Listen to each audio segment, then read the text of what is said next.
안녕하십니까. 오늘은 레위기 16장부터 20장까지인데요. 오늘은 정말 중요해요. 오늘이 레위기 16장이 정말 중요하고요. 19장은 더 중요해요.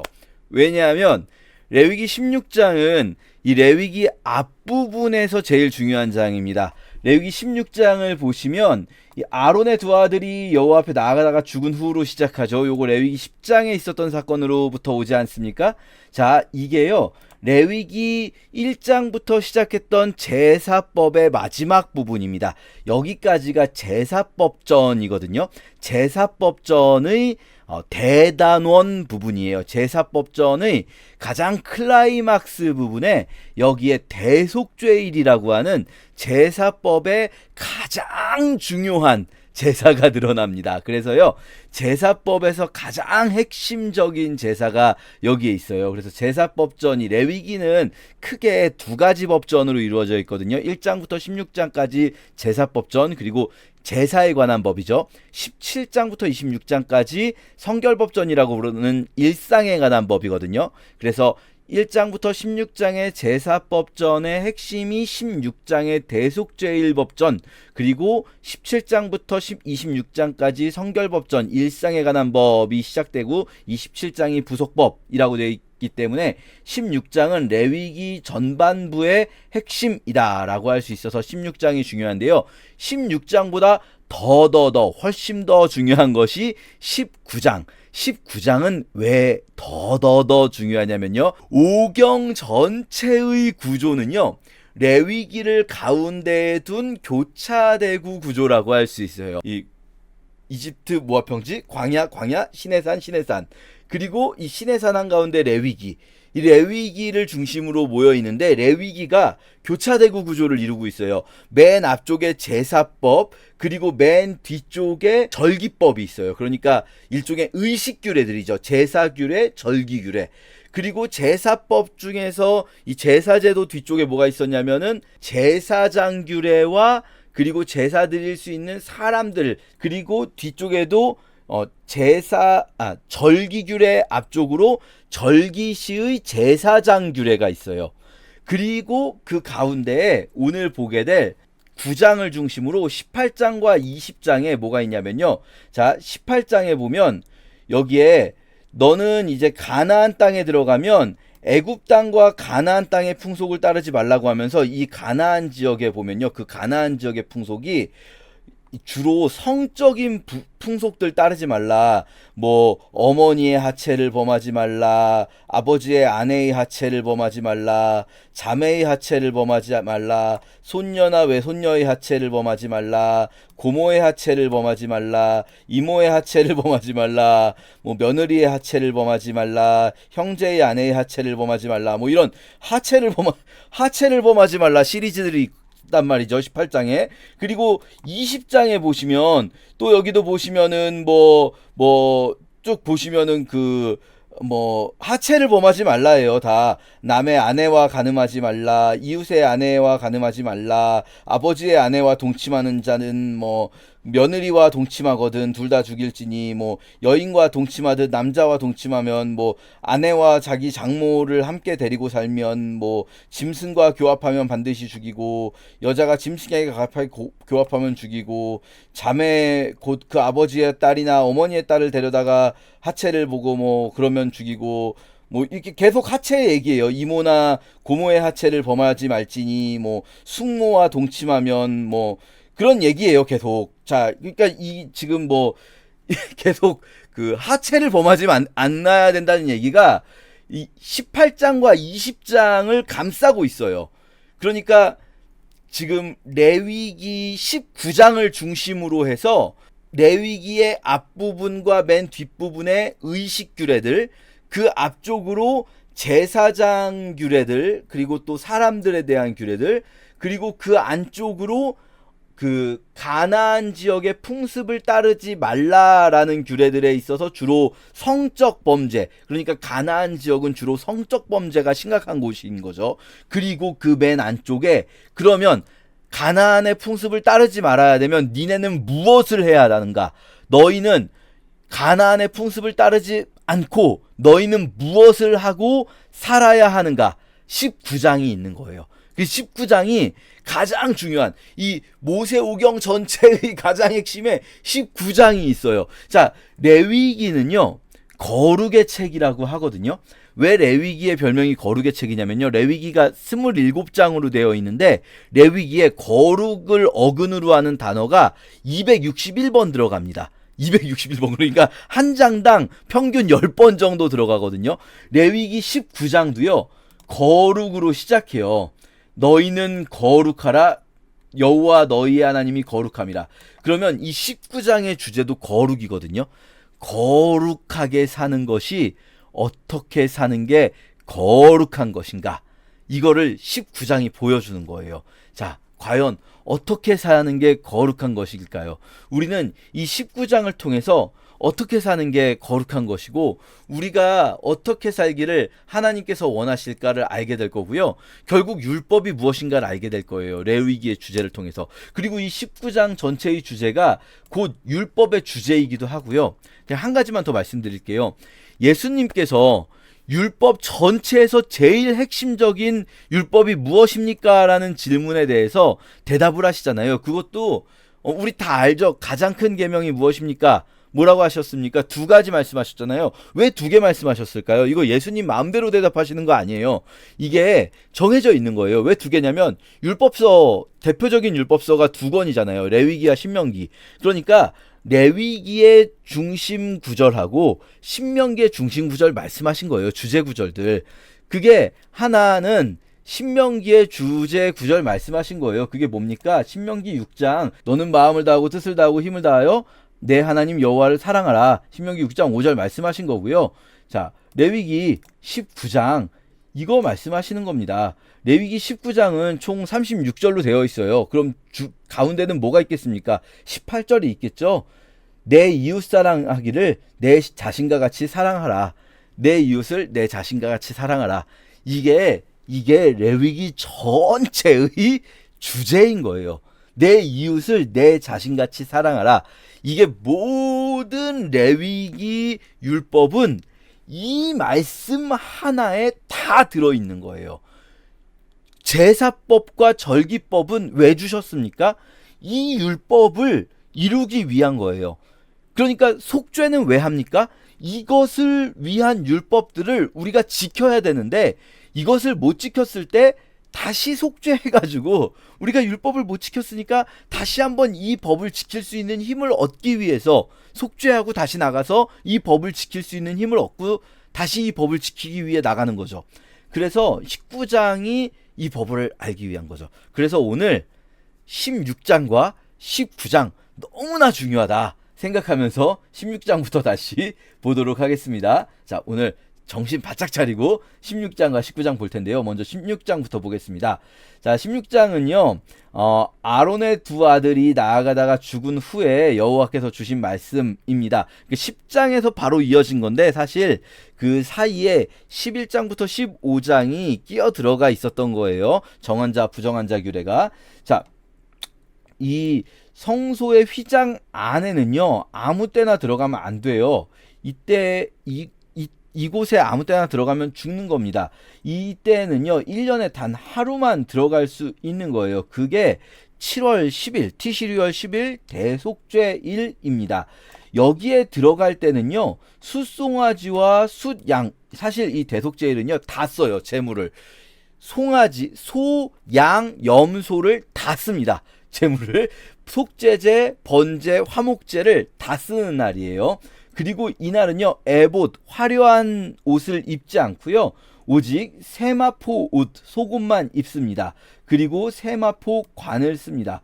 그리고 물로 온 몸을 깨끗하게 씻은 후에 속죄제물로 염소 2마리 그리고 번제물로 수장 1마리를 가져갑니다. 위에서 송아지도 있었죠? 자, 염소가 2마리라는 것을 꼭 기억해 주세요. 염소 왜 2마리인지 뒤에 한번 나옵니다. 또 자, 2 염소를 가지고 간다는 게 반복돼서 설명되죠. 2 염소를 위해서 제비를 뽑습니다. 그래서 제비를 뽑는 이유가요. 한 제비는 여호와를 위해, 한 제비는 아사셀을 위하여 할지며 라는 단어에서 이 아사셀이 무슨 뜻인지 우리가 모릅니다. 왜냐? 아사셀이라는 단어가 여기서밖에 안 나와요. 고대 문헌 어디를 뒤져도 이 단어가 사용되는 곳이 단 한 군데도 없습니다. 여기밖에 안 나와요. 고대의 히브리어 단어 사전 같은 게 존재하지 않거든요. 그러니까 우리가 이 성경과 그리고 고대의 다른 문헌들을 통해서 단어 뜻을 유추해야 되는데 이 단어가 여기밖에 안 나오니까 이 단어의 뜻을 유추할 수가 없어요. 그래서 이 단어를 그냥 이렇게 놔둬버린 거예요. 고유명사처럼. 그러다 보니까 어떤 분들은 이 단어가 어떤 여호와를 위하여, 아사셀을 위하여, 그러니까 아사셀이라는 게 여호와처럼 어떤 신의 이름이다. 막 그렇게 실제로 후대에는요, 아사셀이라는 어떤 악신이 등장하게 되기도 해요. 신비주의 문헌들에서는. 그래서 여호와를 위하여 한 마리, 아사셀이라는 악마를 위하여 한 마리. 말도 안 되는 소리입니다. 악신 같은 건 없어요. 신은 여호와밖에 없습니다. 여러분 오해하지 마세요. 세상에 악신은 존재하지 않아요. 신은 여호와 한 분밖에 안 계십니다. 그러니까 예를 들면은 바알이라는 이교도들의 신이 존재해요. 이 성경에. 그러면 바알이라는 신이 실제로 존재하는 신이 아니에요. 이교도들이 그 신을 믿지만 바알이라는 신이 실제로 존재하는 신이 아니에요. 그냥 이교도들이 믿는 가짜인 거죠. 실제로 존재하지 않습니다. 그러니까 여기서 말하는 아사셀은 두 가지 중에 하나로 추정을 해요. 아자가 그 염소라는 뜻이거든요. 에제가.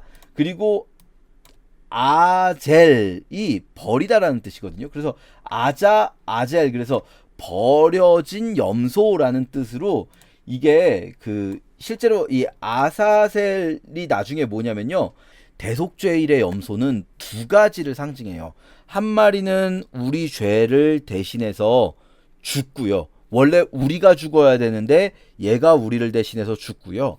한 마리는 우리의 죄를 자기 몸에 지고 저 광야 먼 곳으로 떠나가면서 우리의 죄가 얘와 함께 우리를 떠나 멀리 사라지는 것을 보여줘요.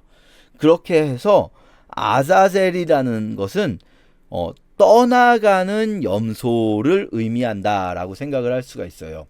그렇게 생각하기도 하고, 또는 어떤 분들은 아사셀이라는 게 이런 어떤 행위 자체를 의미한다.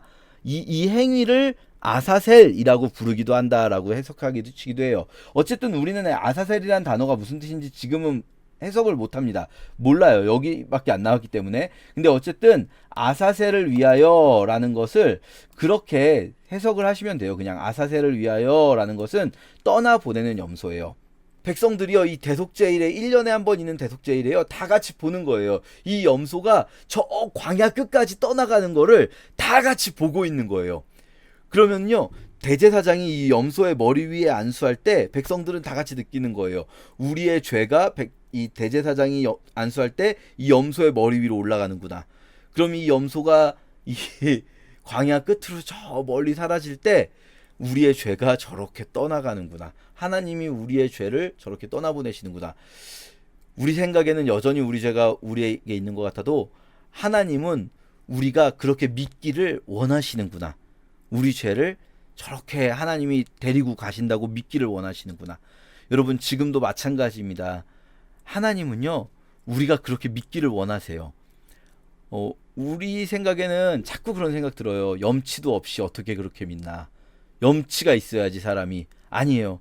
하나님은요, 우리가 좀 그렇게 믿기를 원하세요. 왜냐하면 그래야 우리가 진짜 죄를 이길 수 있거든요. 우리가 죄를 이기기 원하세요. 하나님은 그렇게 나는 죄를 이길 수 있는 힘이 있다. 나는 죄로부터 자유하다라고 믿기 원하세요. 그러니까 이 대속죄일 규례를 자꾸 상상하면 좋겠어요. 자, 어쨌든 우리가 이 대속죄일 규례를 잘 읽어보면요, 이런 부분도 있습니다. 대속죄일에 향로를 가져다가, 분향단입니다. 분향단 기억나시죠, 여러분? 벌써 잊으셨을 수 있는데 성막 안쪽에 보면요, 지성소가 있고 성소가 있습니다. 가운데 휘장이 있고요. 지성소에는 법궤가 있고요. 성소 안에는 떡상과 그리고 이 등잔대가 있고요. 분향단이라고 해서, 분향단은 뭐냐면요, 성막 밖에 번제단에서 재물을 불태우는데, 그 재물 불태운 것의 재를 분향단에다가 이렇게 올리면 향이 올라가요. 분향단에서. 그럼 그것을 가지고 성소에 들어오면 향이 올라가는 것이 하나님께서 향을 맡으신다, 흠향하신다라고 했었잖아요. 그게 이제 제사를 드리는 거거든요. 향을 올려드리는 게. 이게 분향단인데 그 향로라고도 불러요. 그 분향단을. 근데 아론이 대속죄일에는요, 향로를 가져다가 제단 위에서 피운 불을 향로에 채우죠. 분향단에. 근데요, 그것을 휘장 안으로 들어가서 증거계 위로의 속죄소를 가리게 해요. 무슨 말이냐면요, 휘장 안으로 가지고 들어가요. 대속죄일에만 휘장 안으로 향로를 가지고 들어가요.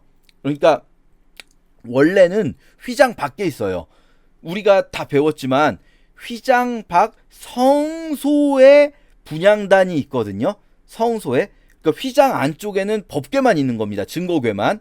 그런데 대속죄일에만 유일하게 아론이 분향단을 가지고 이 향로를 가지고 들어가요. 이 지성소로. 그래서 지성소 안을 이 향으로 가득 채웁니다. 지성소 안을. 이게 대속죄일에만 일어나는 일이에요.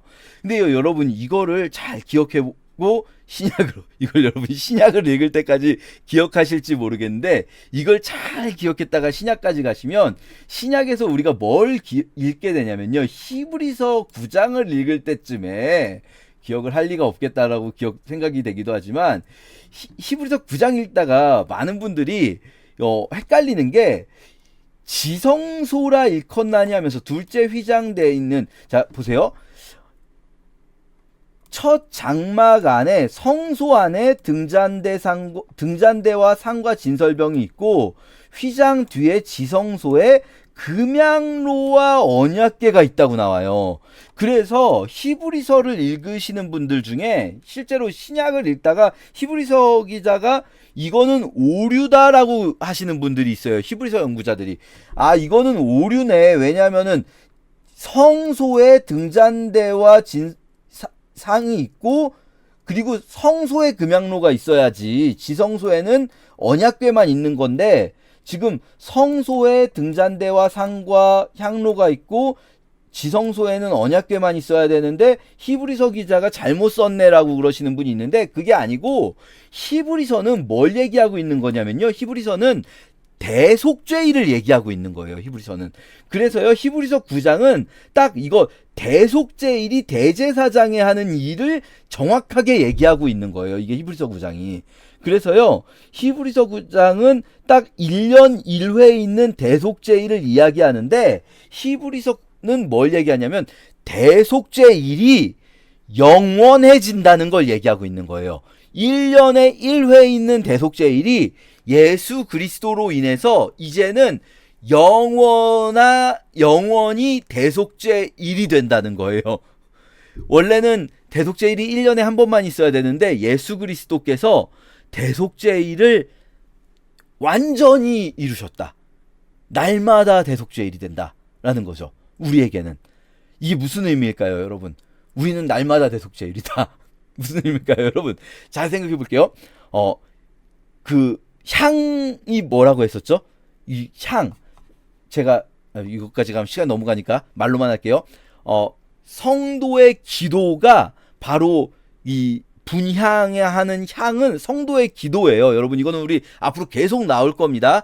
구약에서든 신약에서든 성도의 기도를 분향하는 향이라고 계속해서 말합니다. 그러면 성도의 기도가 향인데, 그게 원래 구약 시대에는요, 1년에 한 번만 대제사장이 휘장을 넘어서 하나님께 가지고 갈 수가 있는 거였어요. 그런데 이제 신약 시대 우리는요, 언제든지 예수 그리스도께서 자신의 몸인 휘장을 깨뜨리심으로 항상 우리는 하나님께 그 향을 가득 채울 수 있게 된 거예요. 항상 우리는 하나님께 그 향을, 기도를 항상 하나님의 보좌인 지성소를 가득 채운 기도를 드릴 수 있는 거예요. 그리고 우리와 하나님 사이에 우리가 기도드리는데 중간에 어떤 매개체가 필요가 없어요. 뭐 원래 이제 그 중세 기독교에서는요, 천주교에서는 무슨 우리가 기도를 할 때 이 성인들의 중보가 필요하다고 했어요. 그래서 기도를 할 때 이 성인들의 이름을 빌려서 기도를 하거나 또 성모 마리아를 통해서 기도를 하거나 또는 중간에 신부님이 필요했어요. 그래서 내가 회개를 하는 게 아니라 신부님께 고해를 했습니다. 그런데 우리는 신부님을 통해서 고해를 하거나 성모 마리아를 통해서 고해를 하거나 또는 중간에 성인들이 필요가 없습니다. 근데 우리는 그거 안 하지만 또 지금 우리들도요, 그런 경우가 있어요. 내가 기도하는데 뭔가 기도의 방법이 필요하다거나 기도를 할 때 어떤 특별한 기도의 어떤 통로가 필요하다고 생각하시는 분들이 있어요. 기도를 할 때 이런 어떤 법칙을 지켜야 된다거나 방법이 필요하다? 아닙니다, 여러분. 우리는요, 우리가 어떤 방법을, 어떤 방식으로, 어떤 형식으로 기도하든지 간에 하나님은 우리의 마음을 다 받아주실 수 있으세요. 휘장이 없습니다, 이제는. 우리는 예수 그리스도께서 완전한 길을 열어주셨기 때문에 믿음만 있다면 우리는 하나님께 날마다 대속죄일이에요. 날마다 하나님께 완전히 온전히 나아갈 수 있어요. 이제는 우리의 지성소를 완전히 우리의 향으로 채울 수가 있습니다. 그렇게 우리가 이 대속죄일 규례를 읽을 수가 있다. 그래서 속죄소를 덮는 영광의 그룹들을 우리가 날마다 만날 수가 있다라고 생각하면서 이 대속죄일 규례를 읽으시면 될 수 있겠습니다. 그리고 피를 7번 이렇게 뿌린다. 예수 그리스도의 보혈이 7번 완전하게 그 길을 여셨다 라는 것 우리가 기억하면서 읽으면 좋겠습니다. 자, 이제 17장부터는 우리 이제 그 성결법이라고 해서 일상의 법이요, 제사법이 아니라 그런데 이 17장 시작하면서 나오는 법은요, 고기 먹는 규례가 나옵니다. 고기 먹는 규례. 근데 주의하실 거는요, 이 17장에서 고기 먹는 규례는요, 이거는 광야 생활 동안의 고기 먹는 규례예요. 아론과 그의 아들들과 이스라엘 모든 자손들에게 이르기를, 이스라엘 집의 모든 사람이 소나 어린 양이나 염소를 진영 안에서 잡든지 진영 밖에서 잡든지 먼저 회막문으로 끌고 가서 성막 앞에서 여호와께 예물로 드리지 아니하는 자는 피 흘린 자로 여길즉 백성 중에서 끊어지리라. 그게 무슨 말이냐면요, 고기를 먹고 싶으면 먼저 예물로 드린 후에 고기를 먹어라. 이게 지가 고기 혼자서 그냥 먹으면, 예물로 드리지 않고 고기를 먹으면 이거 살인자나 마찬가지다 라고 하는 무서운 말인데요.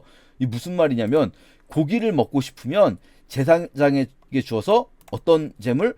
화목제로 드려라. 여러분, 화목제로 드리란 말이 뭡니까? 하나님께 드려서 제사장 주라는 말이 아니고요. 화목제로 드리란 말은 이웃과 나눠 먹어라 라는 겁니다. 이웃과 나눠 먹어라. 고기를 먹고 싶으면 이웃과 나눠 먹어라 라는 말을 이렇게 어렵게 써놓았다라는 겁니다. 지 혼자 먹지 말아라 라는 거예요. 근데요, 여러분, 이거는요, 그 광야 생활 동안에만입니다. 왜냐면 이게 신명기로 넘어가면요, 신명기 12장에서는 뒤에서 보면 너희가 이제 가나안 땅에 들어가서는, 거기에서는 너희가 고기 먹고 싶으면 그냥 너희 하나님께서 기업으로 주시는 땅에 거주하게 될 때는 고기 먹고 싶으면 그냥 먹어라. 그래서 그냥 먹되 아무 곳에서든지 번제를 드리지 말고 그냥 고기 먹고 싶으면 마음에 원하는 대로 가축을 잡아 먹어라. 그냥 정한 자를 부정한 자를 먹론하고 그냥 먹어라. 이렇게 말씀하시거든요. 이게 왜 그러냐면 지금 이들이 광야 생활 중에는 고기가 부족하잖아요. 그렇기 때문에 고기를 먹을 때 욕심내서 자기만 먹지 말고, 이게 이제 하늘에서 내리는 메추라기가 있지만 혹시라도 광야에서 고기가 이렇게 뭔가 이렇게 나타났을 때, 이게 고기를 얻었을 때는 자기만 욕심내서 먹지 말고 나눠 먹으라라는 겁니다. 그것을 이렇게 예물로 드려서 화목제로 먹으라라고 표현을 한 겁니다.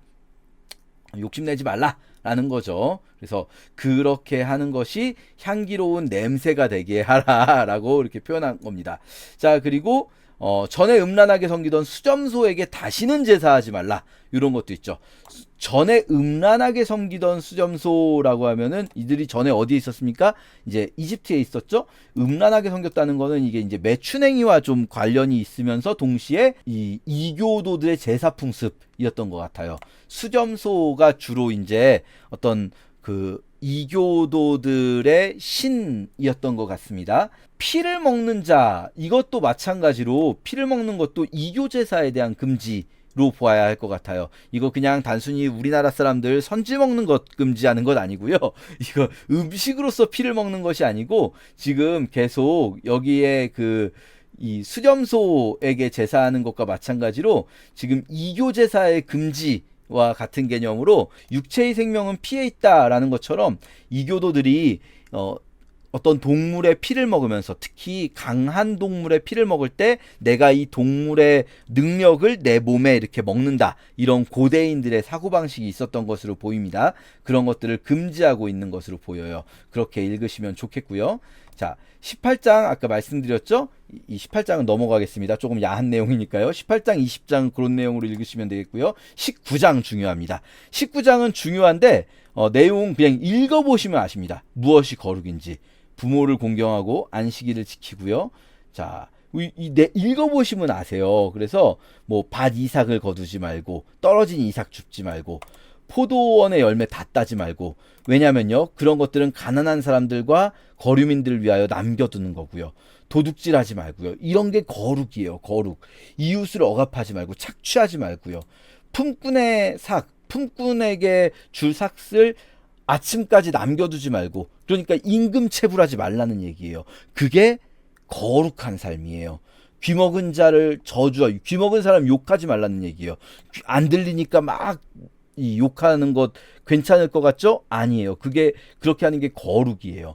그게 재판할 때는요, 또 불의를 행하지 말고요. 재판하는 사람은요, 가난한 사람하고 편들어도 안 돼요. 우리가 생각할 때는 가난한 사람 편들어주는 게 좋을 것 같잖아요. 아니요. 재판하는 사람은요, 무조건 공정해야 돼요. 그게 거룩이에요. 이웃 사람들 비방하지 말고, 그게 거룩이에요. 미워하지 말고요.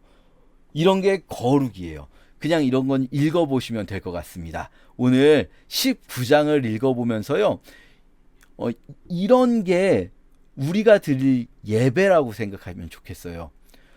우리 각자, 여러분 예배를요, 우리가 모여서 하는 종교 행위가 예배가 아니라 여러분의 직장에서, 여러분의 가정에서, 여러분의 일상 속에서 내가 어떻게 사는 게 거룩일까? 농부가 이삭을 남겨두는 게 거룩이라면 나의 직장에서 내가 뭘 하는 게 거룩일까 생각해보고 실천하는 여러분 돼야겠다 생각하면서 오늘 성경 읽으시길 축복합니다. 제 16장.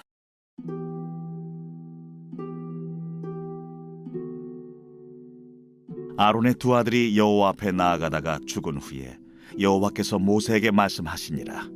여호와께서 모세에게 이르시되, 내 형 아론에게 이르라. 성소의 휘장 안 법궤 위 속죄소 앞에 아무 때나 들어오지 말라. 그리하여 죽지 않도록 하라. 이는 내가 구름 가운데서 속죄소 위에 나타남이니라. 아론이 성소에 들어오려면 숫송아지를 속죄제물로 삼고 순양을 번제물로 삼고 거룩한 세마포 속옷을 입으며 세마포 속바지를 몸에 입고 세마포 띠를 띠며 세마포 관을 쓸지니 이것들은 거룩한 옷이라. 물로 그의 몸을 씻고 입을 것이며 이스라엘 자손의 회중에게서 속죄 제물로 삼기 위하여 순념소 2마리와 번제물로 삼기 위하여 순양 1마리를 가져갈지니라. 아론은 자기를 위한 속죄제의 숫송아지를 들이되 자기와 집안을 위하여 속죄하고 또 그 두 염소를 가지고 회막문 여호와 앞에 두고 두 염소를 위하여 제비 뽑되 한 제비는 여호와를 위하고 한 제비는 아사셀을 위하여 할지며 아론은 여호와를 위하여 제비 뽑은 염소를 속죄제로 드리고 아사셀을 위하여 제비 뽑은 염소는 산채로 여호와 앞에 두었다가 그것으로 속죄하고 아사셀을 위하여 광야로 보낼지니라. 아론은 자기를 위한 속죄제의 수송아지를 들이되 자기와 집안을 위하여 속죄하고 자기를 위한 그 속죄제 수송아지를 잡고 향로를 가져다가 여호와 앞 제단 위에서 피운 불을 그것에 채우고 또 곱게 간 향기로운 향을 두 손에 채워가지고 휘장 안에 들어가서 여호와 앞에서 분향하여 향연으로 증거계 위 속죄소를 가리게 할지니 그리하면 그가 죽지 아니할 것이며 그는 또 수송아지의 피를 가져다가 손가락으로 속죄소 동쪽에 뿌리고 또 손가락으로 그 피를 속죄소 앞에 7번 뿌릴 것이며 또 백성을 위한 속죄제 염소를 잡아 그 피를 가지고 휘장 안에 들어가서 그 수송아지 피로 행함같이 그 피로 행하여 속죄소 위와 속죄소 앞에 뿌릴지니 곧 이스라엘 자손의 부정과 그들이 범한 모든 죄로 말미암아 지성소를 위하여 속죄하고 또 그들의 부정한 중에 있는 회막을 위하여 그같이 할 것이요 그가 지성소에 속죄하러 들어가서 자기와 그의 집안과 이스라엘 온 회중을 위하여 속죄하고 나오기까지는 누구든지 회막에 있지 못할 것이며 그는 여호와 앞 제단으로 나와서 그것을 위하여 속죄할지니 곧 그 수송아지의 피와 염소의 피를 가져다가 제단 귀퉁이 뿔들에 바르고 또 손가락으로 그 피를 그 위에 7번 뿌려 이스라엘 자손의 부정에서 제단을 성결하게 할 것이요 그 지성소와 회막과 제단을 위하여 속죄하기를 마친 후에 살아있는 염소를 들이되 아론은 그의 두 손으로 살아있는 염소의 머리에 안수하여 이스라엘 자손의 모든 불의와 그 범한 모든 죄를 아뢰고 그 죄를 염소의 머리에 두어 미리 정한 사람에게 맡겨 광야로 보낼지니 염소가 그들의 모든 불의를 지고 접근하기 어려운 땅에 이르거든 그는 그 염소를 광야에 놓을지니라. 아론은 회막에 들어가서 지성소에 들어갈 때 입었던 세마포 옷을 벗어 거기 두고 거룩한 곳에서 물로 그의 몸을 씻고 자기 옷을 입고 나와서 자기의 번제와 백성의 번제를 드려 자기와 백성을 위하여 속죄하고 속죄 제물의 기름을 제단에서 불사를 것이요 염소를 아세셀에게 보낸 자는 그의 옷을 빨고 물로 그의 몸을 씻은 후에 진영에 들어갈 것이며 속죄제 수송아지와 속죄제 염소의 피를 성소로 들여다가 속죄하였은즉 그 가죽과 고기와 똥을 밖으로 내다가 불사를 것이요 불사른 자는 그의 옷을 빨고 물로 그의 몸을 씻은 후에 진영에 들어갈지니라. 너희는 영원히 이 규례를 지킬지니라. 7째 달 곧 그 달 10일에 너희는 스스로 괴롭게 하고 아무 일도 하지 말되 본토인이든지 너희 중에 거류하는 거류민이든지 그리하라. 이날에 너희를 위하여 속죄하여 너희를 정결하게 하리니 너희의 모든 죄에서 너희가 여호와 앞에 정결하리라. 이는 너희에게 안식일 중에 안식일인즉 너희는 스스로 괴롭게 할지니 영원히 지킬 규례라. 기름 부음을 받고 위임되어 자기의 아버지를 대신하여 제사장의 직분을 행하는 제사장은 속죄하되 세마포 옷 곧 거룩한 옷을 입고 지성소를 속죄하며 회막과 제단을 속죄하고 또 제사장들과 백성의 회중을 위하여 속죄할지니 이는 너희가 영원히 지킬 규례라. 이스라엘 자손의 모든 죄를 위하여 1년에 한 번 속죄할 것이니라. 아론이 여호와께서 모세에게 명령하신 대로 행하니라. 제 17장.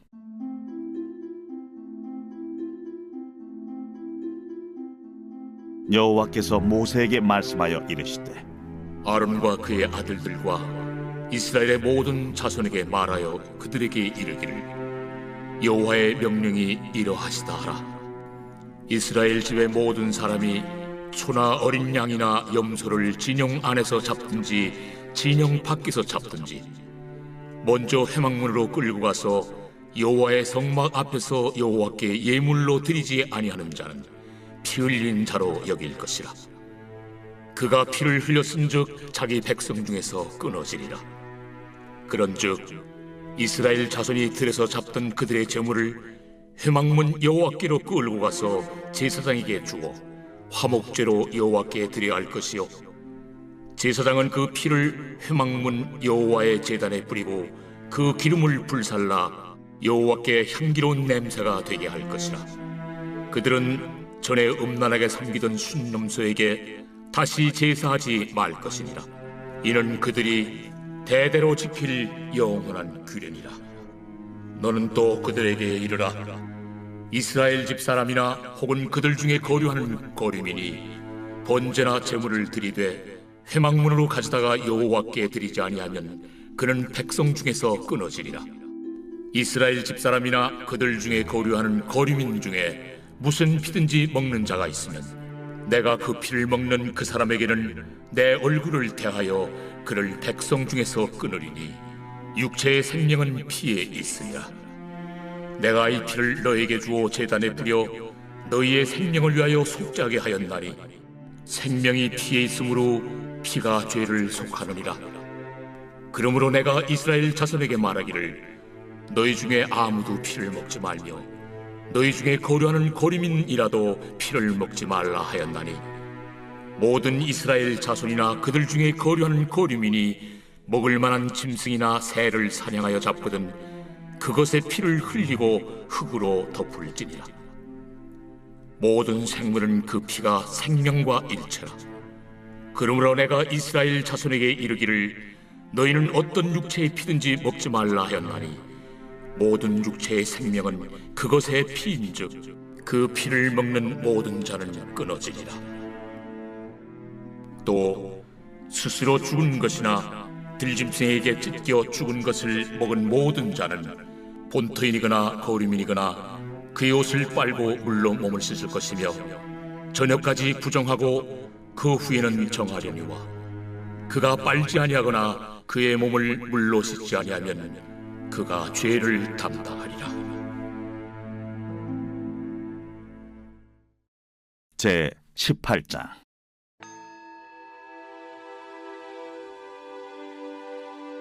여호와께서 모세에게 말씀하여 이르시되 너는 이스라엘 자손에게 말하여 이르라.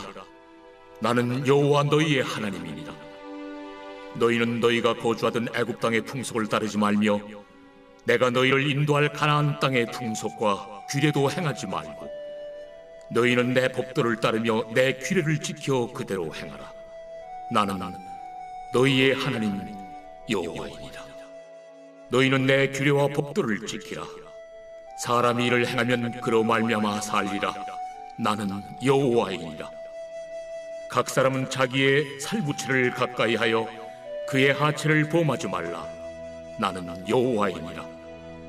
내 어머니의 하체는 곧 내 아버지의 하체이니 너는 범하지 말라. 그는 내 어머니인즉 너는 그의 하체를 범하지 말지니라. 너는 내 아버지의 아내의 하체를 범하지 말라. 이는 내 아버지의 하체니라.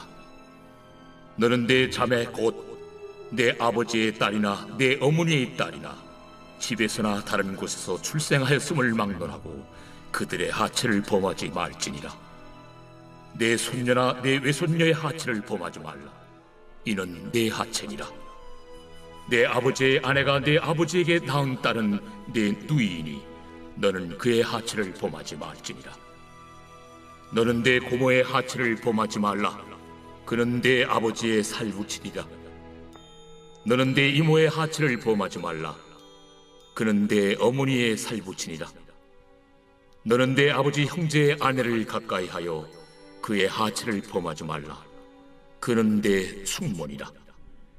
너는 내 며느리의 하체를 범하지 말라. 그는 내 아들의 아내이니 그의 하체를 범하지 말지니라. 너는 내 형제의 아내의 하체를 범하지 말라. 이는 내 형제의 하체니라. 너는 여인과 그 여인의 딸의 하체를 아울러 범하지 말며 또 그 여인의 손녀나 외손녀를 아울러 데려다가 그의 하체를 범하지 말라. 그들은 그의 살부치이니 이는 악행이니라. 너는 아내가 생존할 동안에 그의 자매를 데려다가 그의 하체를 범하여 그로 질투하게 하지 말지니라. 너는 여인이 월경으로 불결한 동안에 그에게 가까이 하여 그의 하체를 범하지 말지니라. 너는 내 이웃의 아내와 동침하여 설정함으로 그 여자와 함께 자기를 더럽히지 말지니라.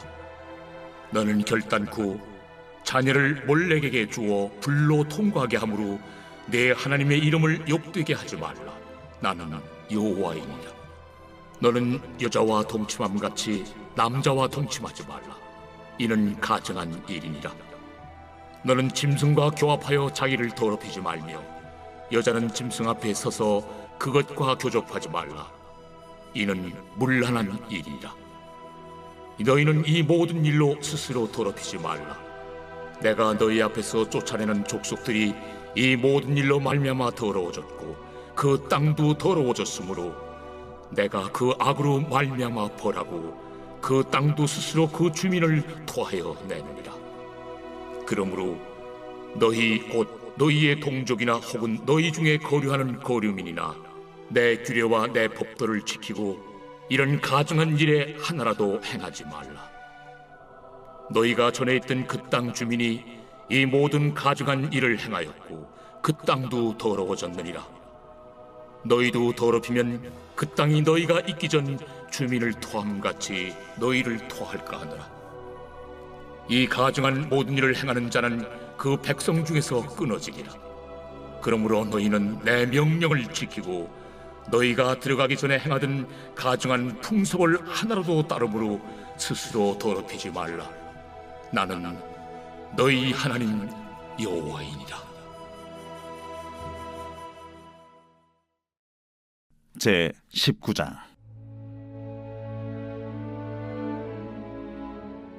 여호와께서 모세에게 말씀하여 이르시되 너는 이스라엘 자손의 온 회중에게 말하 이르라. 너희는 거룩하라. 이는 나 여호와 너희 하나님이 거룩함이니라. 너희 각 사람은 부모를 경외하고 나의 안식일을 지키라. 나는 너희 하나님 여호와이니라. 너희는 헛된 것들에게로 향하지 말며 너희를 위하여 신상들을 부어 만들지 말라. 나는 너희 하나님 여호와이니라. 너희는 화목제물을 여호와께 드릴 때에 기쁘게 받으시도록 드리고 그 제물은 드리는 날과 이튿날에 먹고 셋째 날까지 남았거든 불사르라. 셋째 날에 조금이라도 먹으면 가증한 것이 되어 기쁘게 받으심이 되지 못하고 그것을 먹는 자는 여호와의 성물을 더럽힘으로 말미암아 죄를 담당하리니 그가 그의 백성 중에서 끊어지리라. 너희가 너희의 땅에서 곡식을 거둘 때에 너는 반 모퉁이까지 다 거두지 말고 내 떨어진 이삭도 줍지 말며 내 포도원의 열매를 다 따지 말며 내 포도원에 떨어진 열매도 줍지 말고 가난한 사람과 거류민을 위하여 버려두라. 나는 너희 하나님 여호와니라. 너희는 도둑질하지 말며 속이지 말며 서로 거짓말하지 말며 너희는 내 이름으로 거짓 맹세함으로 내 하나님의 이름을 욕되게 하지 말라. 나는 여호와이니라. 너는 내 이웃을 억압하지 말며 착취하지 말며 품꾼의 삭슬 아침까지 밤새도록 내게 두지 말며 너는 귀묵은 자를 저주하지 말며 맹인 앞에 장애물을 놓지 말고 내 하나님을 경외하라. 나는 여호와이니라. 너희는 재판할 때 불의를 행하지 말며 가난한 자의 편을 들지 말며 세력 있는 자라고 두둔하지 말고 공의로 사람을 재판할지며 너는 내 백성 중에 돌아다니며 사람을 비방하지 말며 내 이웃의 피를 흘려 이익을 도모하지 말라. 나는 여호와이니라. 너는 내 형제를 마음으로 미워하지 말며 내 이웃을 반드시 견책하라. 그러면 내가 그에 대하여 죄를 담당하지 아니하리라. 원수를 갚지 말며 동포를 원망하지 말며 내 이웃 사랑하기를 내 자신과 같이 사랑하라. 나는 여호와이니라. 너희는 내 규례를 지킬지어다. 내 가축을 다른 종류와 교미시키지 말며 내 밭에 두 종자를 섞어 뿌리지 말며 두 재료로 직조한 옷을 입지 말지며 만일 어떤 사람이 다른 사람과 정혼한 여종 곧 아직 속량되거나 해방되지 못한 여인과 동침하여 설정하면 그것은 책망을 받을 일이니라. 그러나 그들은 죽임을 당하지는 아니하리니 그 여인이 해방되지 못하였기 때문이니라. 그 남자는 그 속건점을 곧 속건제 순양을 회막문 여호와께로 끌고 올 것이요 제사장은 그가 범한 죄를 위하여 그 속건제 순양으로 여호와 앞에 속죄할 것이요 그리하면 그가 범한 죄를 사함 받으리라. 너희가 그 땅에 들어가 각종 과목을 심거든 그 열매는 아직 할례받지 못한 것으로 여기되 곧 3년 동안 너희는 그것을 할례받지 못한 것으로 여겨 먹지 말 것이요 넷째 해에는 그 모든 과실이 거룩하니 여호와께 드려 찬송할 것이며 다섯째 해에는 그 열매를 먹을지니 그리하면 너희에게 그 소산이 풍성하리라. 나는 너희의 하나님 여호와이니라. 너희는 무엇이든지 핏째 먹지 말며 점을 치지 말며 술법을 행하지 말며 머리카락을 둥글게 깎지 말며 수염 끝을 손상하지 말며 죽은 자 때문에 너희의 살에 문신을 하지 말며 문의를 놓지 말라. 나는 여호와이니라. 네 딸을 더럽혀 창녀가 되게 하지 말라. 음행이 전국에 퍼져 죄악이 가득할까 하노라. 내 안식일을 지키고 내 성소를 귀히 여기라. 나는 여호와이니라. 너희는 신접한 자와 박수를 믿지 말며 그들을 추종하여 스스로 더럽히지 말라. 나는 너희 하나님 여호와이니라. 너는 셋머리 앞에서 일어서고 노인의 얼굴을 공경하며 내 하나님을 경외하라. 나는 여호와이니라.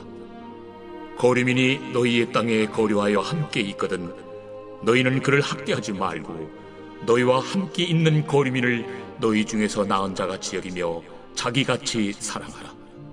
너희도 애굽 땅에서 거류민이 되었었느니라. 나는 너희의 하나님 여호와이니라. 너희는 재판할 때나 길이나 무게나 양을 잴 때 불의를 행하지 말고 공평한 저울과 공평한 추와 공평한 에바와 공평한 흰을 사용하라. 나는 너희를 인도하여 애굽 땅에서 나오게 한 너희 하나님 여호와이니라. 너희는 내 모든 규례와 내 모든 법도를 지켜 행하라. 나는 여호와이니라. 제 20장.